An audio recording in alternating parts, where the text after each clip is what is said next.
Buenos días a todos. Yo soy Patricia, soy documentalista en el centro. Voy a presentar a la primera ponente. Ella es Azucena Santillán García, es burgalesa, enfermera en el Hospital Universitario de Burgos y profesora de Metodología de la Investigación en la Universidad Internacional de Valencia. Es autora de varias publicaciones científicas con impacto internacional e investigadora principal de proyectos relacionados con las prácticas basadas en evidencias. En 2020 fue reconocida por la OMS como una de las 100 enfermeras referentes del mundo y es miembro de la Junta Directiva de Ciencia en el Parlamento, así como de la European Academy of Nursing Science. Pues la vamos a dejar con su ponencia Ciencia, Evidencia e Influencia para la Atención y Cuidados de las Personas con Enfermedades Raras. Muchas gracias, Azucena. Es todo tuyo. Pues buenos días y muchas gracias a todos por estar aquí tan prontito en la mañana con un día tan desapacible que lo que te pedía el cuerpo era quedarte tomando café. Pero habéis venido aquí a escucharme, así que voy a intentar hacerlo lo mejor posible para que disfrutéis. Porque la divulgación científica no tiene por qué ser aburrida, también puede ser entretenida y es uno de mis objetivos. Entonces, bueno, pues muchísimas gracias por la presentación. Voy a ver si soy capaz de poner esto así en grande. Vale. No hay cómo pedir ayuda. Gracias.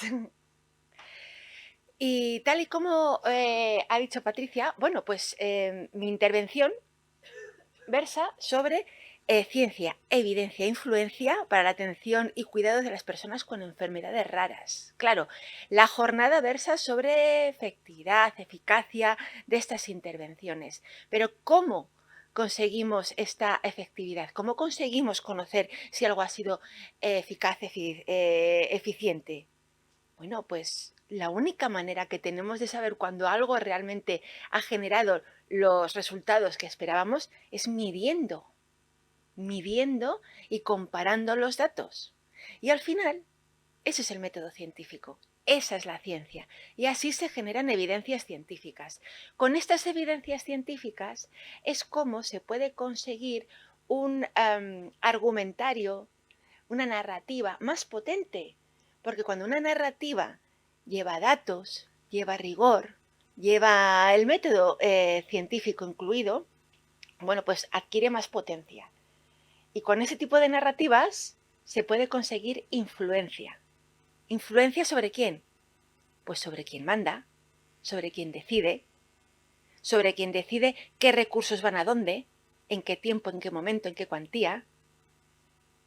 Por ejemplo, entonces, a vosotros como colectivo os interesa mucho entender el mecanismo de la ciencia, la evidencia y la influencia, porque realmente podemos ver a otros colectivos, no es por comparar, pero sí, para que tengáis una referencia, otras tal vez condiciones que son mucho más vistosas, ¿verdad? Las enfermedades cardiovasculares. Vais a un congreso de enfermedades cardiovasculares y allí falta que vaya, no sé, Chayanne a abrir el congreso. Cuentan con muchos recursos, cuentan con el apoyo de una gran parte de la sociedad. Claro, cuentan con una gran influencia. ¿A nivel de quién? De quien decide y de quien pone la pasta para investigar, para hacer cosas, como puede ser la farmaindustria, las fundaciones. Entonces, esto se puede conseguir siendo un gran ente, como puede ser la Sociedad Española de Cardiología o lo que sea, pero también se puede conseguir con técnicas adecuadas de comunicación social. Influencia, es decir, hacer lobby. Hacer lobby, que normalmente suena, ser el lobby suena como a algo malo, algo peyorativo, pero no. Nosotras, por ejemplo, las enfermeras, somos el lobby bueno. ¿Por qué? Porque nuestro objetivo es la salud y el bienestar de la población. Claro, una tabacalera ya es otro tipo de lobby. Lobby significa que yo persigo y presiono para conseguir mis objetivos. Los objetivos pueden ser de muchos tipos, ¿verdad? Pues nosotros también tenemos que aprender a ser lobby. Es simplemente aprender a estar donde hay que estar, a decir lo que hay que decir y hablar con quien hay que hablar. Y para eso de verdad que sirve mucho tener la evidencia científica, los datos en la mano. ¿Pero qué es eso de la evidencia científica? Bueno, os voy a retrotraer un poquito porque hablamos mucho de evidencia científica y a veces no se sabe, Emilio, a veces no se sabe muy bien lo que es. Bueno, os voy a hacer una pregunta. ¿Cómo tomamos decisiones en nuestro día a día? Bueno, pues muchas veces tenemos que elegir entre hacer algo de nuestro día a día de una manera determinada o de otra, y muchas veces no tenemos los criterios claros. Claro, esto en ciencias de la salud no se vale. No se pueden hacer las cosas al tuntún, ¿verdad? Ah, pues hoy voy a poner streptomicina y mañana vancomicina. A ver, sí, suerte. No, ¿verdad? Las decisiones hay que tomarlas con criterios. ¿Y esos criterios de dónde surgen? De los datos, de la investigación. Sí que es cierto que la ciencia no es perfecta y tiene limitaciones, pero de momento es la mejor herramienta que tenemos para obtener estas respuestas para nuestra toma de decisiones, teniendo en cuenta las limitaciones que tiene el método científico, que son muchas, pero lo sabemos y las asumimos y las tenemos en cuenta para poder minimizarlas o al menos tenerlas en cuenta. ¿Qué situaciones se dan en las ciencias de la salud que sí que explican un poco la heterogeneidad en la toma de decisiones? Es decir, que hoy se haga una cosa y mañana se haga otra. Bueno, pues hay una variabilidad justificada en los cuidados que tiene que ver con las condiciones específicas de la población, con las condiciones socioeconómicas, con los recursos existentes, con la individualización de los cuidados. Esa variabilidad sí que está justificada. Lo que no está justificado es la variabilidad de los cuidados por el tuntún, por el siempre se ha hecho así. Porque a mí me lo enseñaron así hace 20 años y lo sigo haciendo así. Esa variabilidad no está justificada, para nada. Porque si cada profesional sanitario, cada persona, realiza una intervención en salud de una manera diferente, siguiendo criterios diferentes, que uno es un criterio científico y el otro es el tuntún, pues claro, se obtendrán resultados diferentes, ¿no? ¿Y a vosotras quién queréis que os cuide? Llegado el caso. ¿Lo dudáis? Animaros. A ver, ¿quién preferís que os cuide? ¿Yo, que trabajo al tuntún, o mi compañera, que lee estudios, conoce qué es lo mejor, lo más eficaz o lo menos para una condición determinada o para un cuidado determinado? Yo no, porque soy más simpática. Tengo más pinta de lista. ¿En serio? No, claro, hombre, claro que no. Yo, por muy aspecto simpático que tenga, no, tenéis que decir, no, perdona, yo quiero que me cuide pues esta otra profesional o quiero que adquieras los mismos criterios. Es que parece que vas un poco, que no sé muy bien por qué hacer las cosas. Esto a veces nos pasa en los centros sanitarios y vosotros como pacientes a veces lo habréis visto. Yo como enfermera también a veces lo veo y digo, madre mía, esto hay que cuidarlo un poquito más. Cuando te viene una compañera por la mañana y te hace una cosa, luego viene la de la tarde, retira lo que ha hecho la de la mañana y lo pone a su manera, y luego ya viene la de la noche y dice, es que, de verdad, si no fuera por mí, esto... Eso a veces pasa. No es grave, no estuve en ejemplos que sean de gravedad, pero sí que tiene que ver un poco con el modo tozudo de que tenemos de hacer las cosas a mi manera. Y desde luego tenemos que exigir siempre, tenemos que pedir que se hagan las intervenciones en salud en base a evidencia científica. Es el modo de unificar criterios. Si todos actuamos en base a evidencia científica, nuestros criterios están unificados y dejamos atrás el siempre se ha hecho así, el a mí me enseñaron así, el yo creo que, el a mí me funciona. Todo eso que son criterios muy subjetivos y bastante poco claros en cuanto a eficiencia, por no decir que pueden llegar incluso a ser contraproducentes. Entonces, ¿qué es eso de las prácticas basadas en evidencias? Pues existe una definición que dice que es el uso consciente, explícito y prudente de la mejor evidencia disponible para la toma de decisiones acerca de la atención y cuidado de manera individualizada. Fijaros qué de cosas súper importantes se están diciendo en una pequeña definición. Al final, estas prácticas basadas en evidencias se tienen que basar en tres aspectos fundamentales y que no se pueden obviar, que es, en primer lugar, las mejores pruebas disponibles, es decir, la mejor evidencia científica disponible. Y fijaros lo que estoy diciendo, la mejor y disponible, que muchas veces para algunos temas la evidencia científica disponible no es buena, porque los distintos tipos de estudios pues tienen distinto nivel de evidencia. Es que tampoco quiero entrar en conceptos demasiado técnicos, pero bueno, pues hay estudios que son meramente descriptivos, que son meras fotografías de la realidad y que de esos estudios no se puede extraer causalidad, por ejemplo, que es una cosa que a veces hacen para inducirnos a pensar que esto es muy bueno para no sé qué. Y te ponen un estudio realizado sobre 8 mujeres, de las cuales el 99% estaban encantadas con la reducción de arrugas. ¿Os suena, verdad? Bueno, esa técnica que se utiliza en marketing a veces también se puede llegar a utilizar en comunicación científica. Por eso tenemos que andar ojo a visor. El siguiente pilar, pues la experiencia, capacidad y juicio clínico de los profesionales. ¿Por qué? Porque aunque la mejor evidencia disponible siempre nos va a dar un argumento de peso, sobre todo cuando la evidencia, el estudio en el que nos basamos es bueno, los datos son buenos, eso nos va a dar mucha seguridad. Pero no podemos olvidar que el juicio clínico de los profesionales también tiene su valor, porque hay veces, y no pocas, que cierta evidencia científica no es aplicable a nuestro entorno. Y eso se sabe a través de la experiencia y del juicio clínico de los profesionales, pero siempre argumentándolo, no el por qué sí o porque siempre se ha hecho así. Y luego, por último, pero no menos importante, es la necesidad, preferencias y expectativas de los pacientes. Sí. Es que es imprescindible tener en cuenta la necesidad, expectativa y perspectivas de los pacientes. Si como sanitarios intentamos calzar una intervención sin tener en cuenta al paciente, mal va. ¿A que sí? Hay que tener en cuenta a los pacientes, pero no solamente hay que convencerlos, sino que hay que hacerles partícipes, hay que informarles para que tomen decisión sobre su cuidado, darles opciones. Y eso no es ninguna fantasía. Igual algunos me estáis mirando como diciendo, ya, si luego al final siempre hacéis lo que queréis. No. Suceden las dos cosas, ¿eh? Sucede que hay veces que hay pacientes que delegan totalmente la responsabilidad de todas la toma de decisiones en los profesionales sanitarios, que pasos pagan. Esa respuesta también la habréis oído.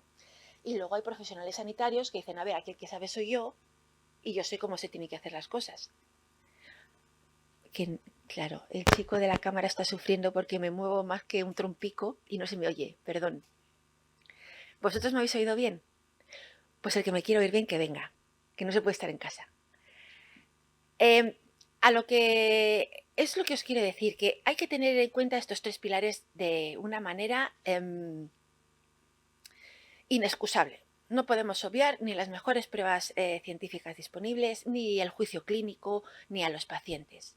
Porque si no, no funciona. No funciona la metodología o el modo de hacer las cosas basado en evidencias científicas. Pero ¿qué conseguimos utilizando evidencia científica? Si parece que es un rollo y más difícil y más tal. Pues conseguimos una cosa que nos interesa a todos, que son resultados en salud. Resultados en salud. No vamos a conseguir otro tipo de indicadores que meramente van a beneficiar otro tipo de cuestiones que no tienen nada que ver con resultados en salud. Esto es lo que nos interesa, conseguir resultados en salud y bienestar de las personas afectadas, de las personas cuidadoras. Esto es lo que conseguimos utilizando evidencia científica. Cuando se utilizan criterios economistas o meramente políticos, lo siento, a veces no se consiguen esos resultados en salud. Pero utilizando la evidencia científica sí. ¿Y por qué no podemos vehiculizar esa evidencia científica hacia los decisores para ayudarles a tomar las decisiones en esa dirección?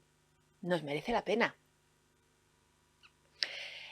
Esto es algo que yo además me pongo muy seria cuando lo digo, y es que todos, usuarios, pacientes, todos tenemos que exigir y entender argumentos, datos y rigor científico que dirijan los cuidados hacia la obtención de resultados en la salud y el bienestar de las personas. Todos tenemos que exigirlo. Cuando se haga una decisión, cuando se tome una determinación, cuando se implante un proyecto, cuando se implante un protocolo, a ver por qué y de qué manera, justificación. ¿Y por qué no? Y yo presento mi justificación, mis datos, mi rigor, que a veces no nos va a costar ayudar a los decisores a tomar esas decisiones. ¿Por qué? Bueno, porque también hay que entender cómo se toman las decisiones dentro de las organizaciones. No siempre todo lo único que importa son las evidencias científicas, hay que entender los factores contextuales, las características organizacionales, o sea, que no siempre se puede, aunque se quiere, porque hay muchas limitaciones. Y luego las propias características de las personas que toman esa decisión, sus circunstancias externas, que son las que las obligan a decidir, y las internas, que son sus propios sesgos. El caso es que también tenemos que entender el contexto, y cuando hablamos de contexto me refiero a cómo se toman las decisiones a alto nivel. Vamos a ir a lo alto. Ya que han venido aquí a inaugurar el subdelegado del gobierno y que estamos hablando de ministerios, vamos a hablar a lo alto. ¿Cómo se toman las decisiones en nuestro país? ¿Cuál es el contexto? Bueno, pues tenemos una democracia parlamentaria, ¿verdad? Tenemos un poder ejecutivo, un poder legislativo y un poder judicial. Esto, que parece muy fácil de entender y que parece que es de primero de parvulitos, a veces se nos olvida, porque a veces dirigimos nuestras peticiones o dirigimos nuestro enfado por carencias que vemos hacia actores que no tienen nada que ver con ello. Entonces, lo primero es recordar muy bien cómo funciona nuestro contexto social, político y legal. ¿Para qué? Pues para poder organizarnos y poder intentar dirigir esas evidencias hacia quien realmente nos puede ayudar. Pero ¿evidencias de qué tipo? ¿Vosotros os pensáis que le podemos hacer llegar al ministro o al subdelegado del gobierno hay un dossier con 50 estudios extraídos de PubMed, con un nivel de evidencia altísimo, metaanálisis, revisión sistemática, ensayos clínicos, de lo bueno, lo mejor, lo superior? Si le enviamos así el dossier diciendo, esto es imbatible, es que aquí se dice bien grande, que esto hay que hacerlo así, por tanto tienen que apoyarnos porque esto es así y conseguimos mejoras y costo eficaz y no sé qué y no sé cuánto. ¿Creéis que eso así le va a llegar a algún decisor? No, no. Hay que hacérselo llegar de manera entendible. Son personas muy ocupadas, tienen muchas cosas en la cabeza, tienen agendas muy ocupadas y lo que no van a hacer es leerse 50 estudios. Y seguramente sus asesores y sus técnicos anden parecido. Por tanto, lo que tenemos que aprender es a digerir esa evidencia científica y dársela ya digerida. Es lo que hacemos en Ciencia en el Parlamento con los diputados. Les hacemos resúmenes de 4 páginas máximo que reúnen toda la evidencia, pero ojo, no solo evidencia científica sí, pero también otro tipo de evidencia que también tiene valor, especialmente para los decisores cuando hablamos de políticas públicas, que son expectativas y valores o intereses legítimos de los propios profesionales, determinantes sociales, evidencias construidas por otros agentes, pero con el método científico, como pueden ser fuerzas sindicales, empresas. O sea, que no todo está en PubMed. Hay muchos datos que están en otros sitios y lo interesante es recabarlos y ya os digo, hacérselo digerírselo, hacérselo consumible para que puedan utilizarlo. Pensad en vosotros mismos, cuando os llega un WhatsApp así de esos que ocupan tres páginas, ¿a que no lo leéis? No, decís, borrar y ya está. Tienen que ser cosas ligeras, muy visuales, muy pum, pum, pum. Con eso captamos la atención y luego ya si eso hablamos. Y ahí ya te lanzo más datos y te doy más aportaciones y te doy más rigor científico. Y así es como se va consiguiendo esa influencia. Y sobre todo siempre con transparencia, para que no nos pase pues como con los lobbies malos, que muchas veces hacen las cosas así un poco reguelinchi y por eso les tenemos manía. Porque no son transparentes, porque hacen las cosas que no se sabe muy bien cómo han influido, con qué formas, más lícitas, menos lícitas. Así que hacerlo bien siempre hay que hacerlo bien, con ética y con transparencia. Y estas son ideas para que empecemos a organizarnos ya como lobby, las personas que estamos interesadas en las enfermedades raras, ¿vale? O sea, que ir tomando apuntes. Y fijaros que os estoy hablando mucho de qué es la influencia política y lo primero que quiero dejar claro es que yo aquí no voy a hablar de politiqueo. Es que en español tenemos una palabra que define dos conceptos muy diferentes, que por ejemplo en inglés está muy definido. En español hablamos de política de todo, ¿vale? De los políticos y de las políticas públicas. Sin embargo, en inglés se diferencia muy bien. Están policy and politics. Entonces, cuando se habla de una cosa o de la otra, se distingue muy bien. Yo no voy a hablar de politiqueo, para nada.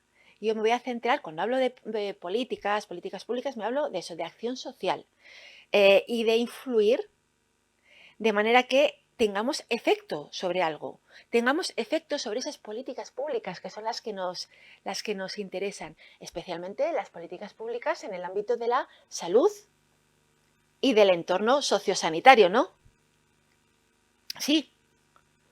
Vale, pues eso. Sí, mirad, aquí se explica la diferencia entre policy y politics.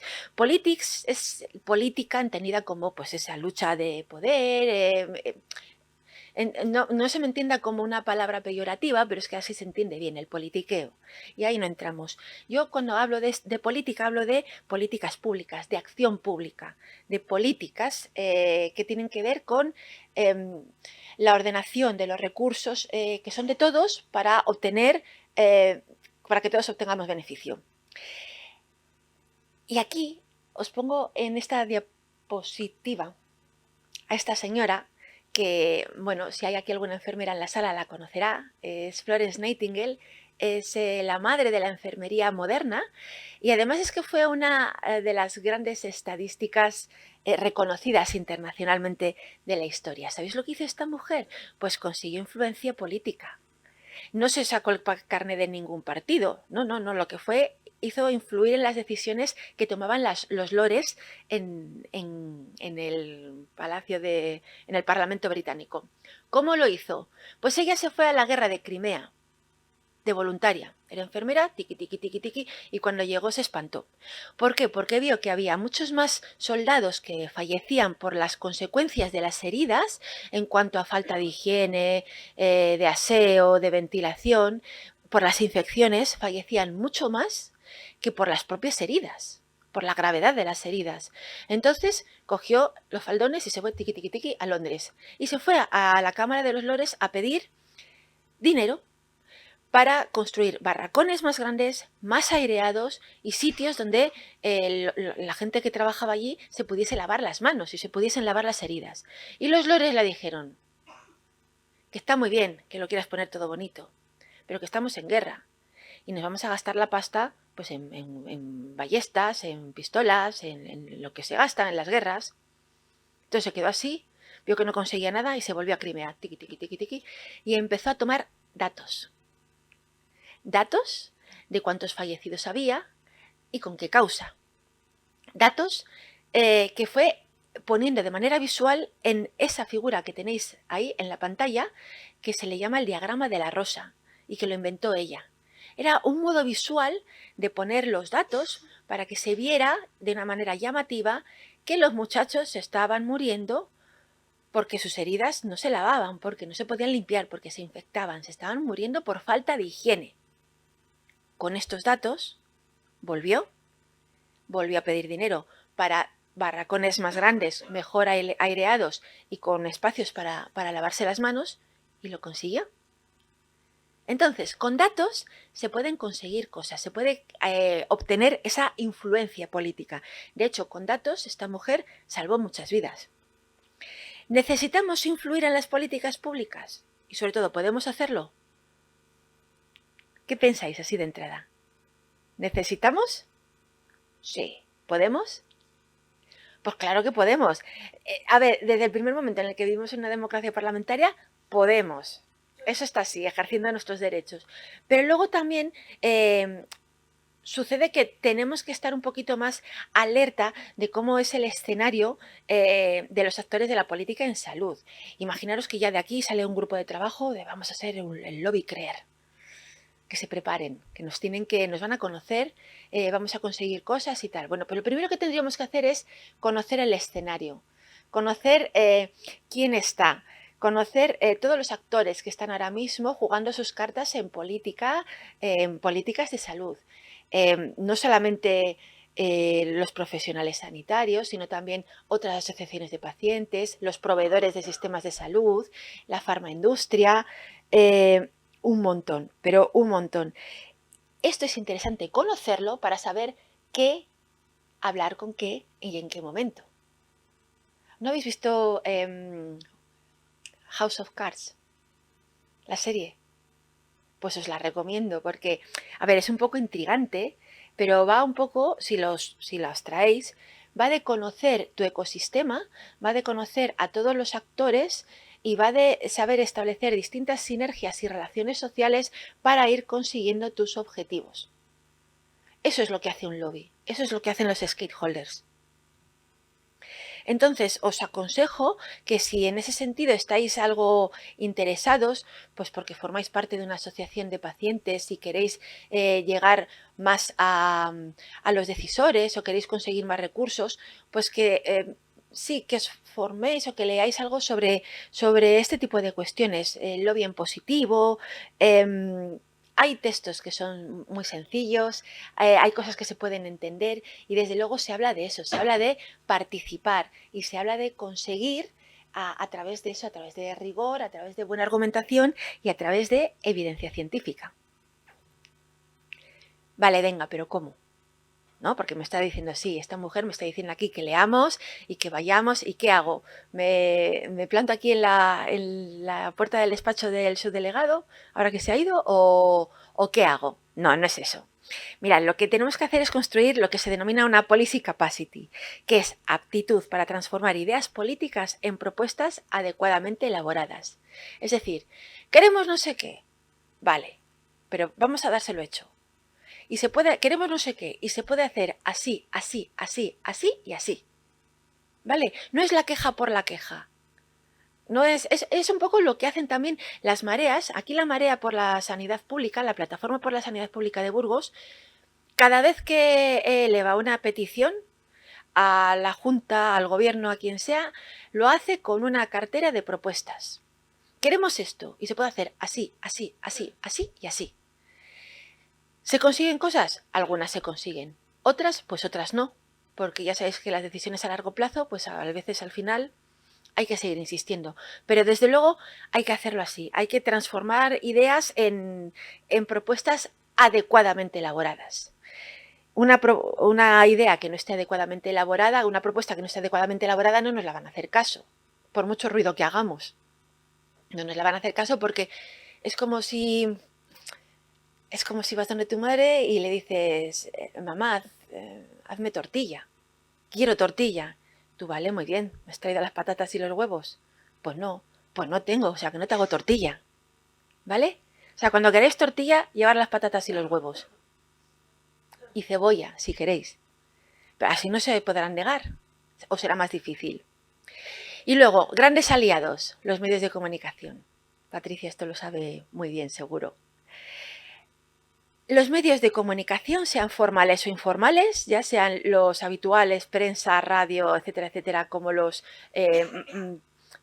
más novedosos, redes sociales y demás, influyen de una manera determinante en la agenda sitting, en poner temas sobre la agenda política, construir una narrativa. Y eso lo podéis hacer vosotros, las asociaciones, los pacientes, los afectados, los simpatizantes de...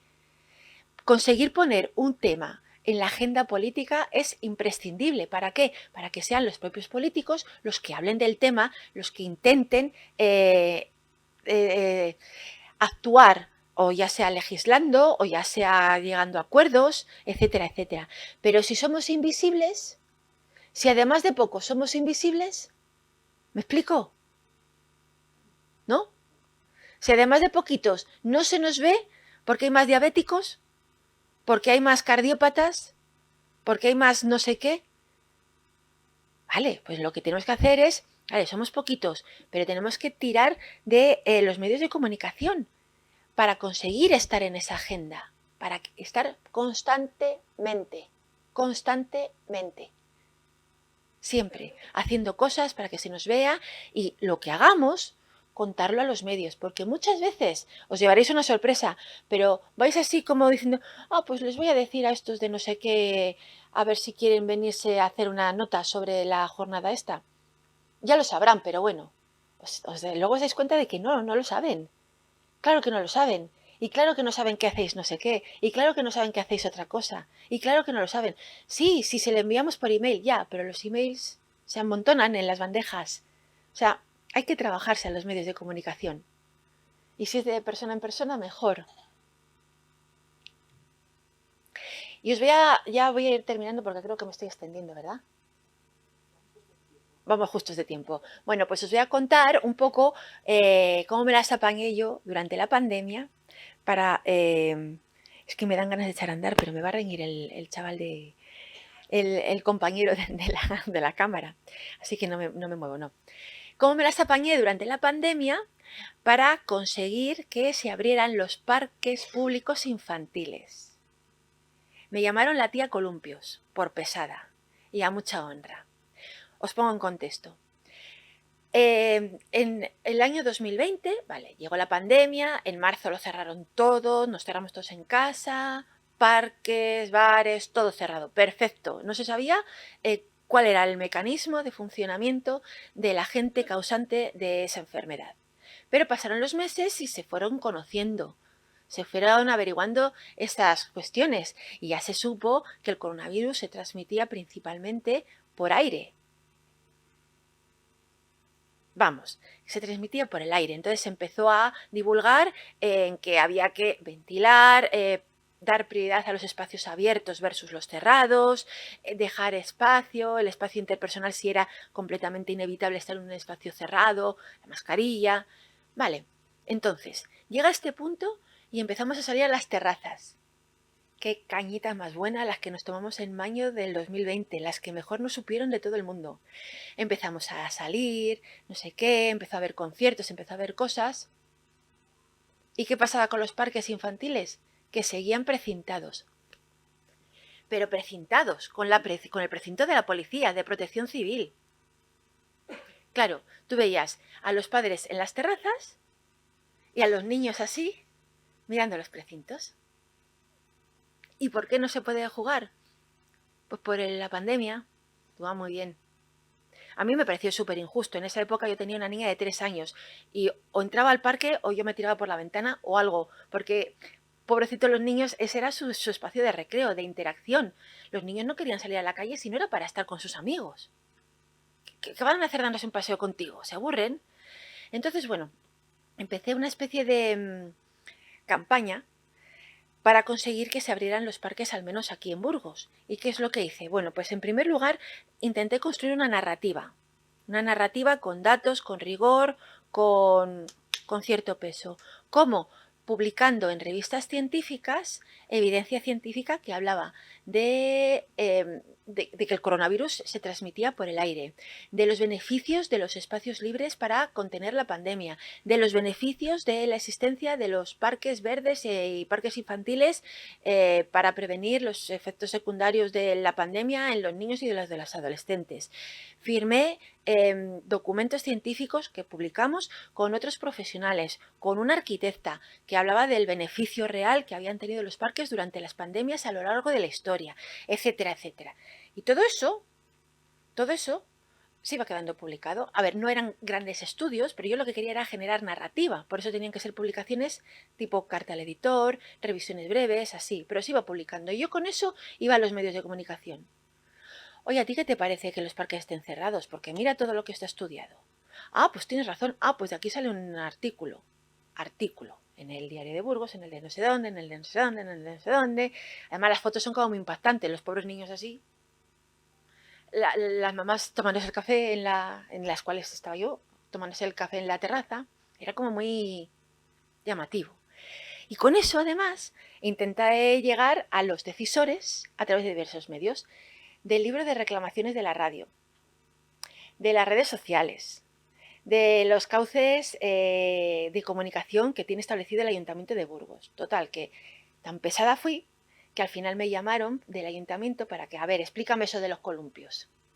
Se lo expliqué, pero fui con una hoja donde ponían los datos, y donde pues al final se podía concluir que es que era una tontería y un gasto tener los parques así. Y al día siguiente que hubo pleno, se lo llevó el alcalde al pleno y se votó y se aprobó el eliminarlos. Y será una tontería, pero estoy orgullosa de ese gesto. Estoy muy orgullosa, porque sería una tontería, pero sirvió de mucho porque luego documentamos este caso y conseguimos que se abrieran en Granada y en Santander. Y entonces, bueno, se fue extendiendo y luego ya no hizo falta insistir mucho más porque ya fueron pasando los meses y se fueron abriendo todos los parques. Pero veis cómo de poquito, con las herramientas y tocando las teclas adecuadas y desde luego desde lo local, mucho mejor que si vamos a lo nacional. Desde lo local tenemos más margen de actuación. Y bueno, pues voy a ir terminando con simplemente haciendo hincapié en lo que ya os he comentado antes, que es muy importante tener esa competencia comunicativa para saber cuándo hablar, cuándo no, de qué, con quién, dónde y cómo. No es poco, ¿eh? Pero con eso es como se consigue poquito a poquito ir influyendo. Y si lo sumamos todo, evidencias, conocimiento del sistema sanitario, capacidad de liderazgo, de estrategia, bioética, habilidades de comunicación, pues nada, podemos tener esa capacidad de influencia.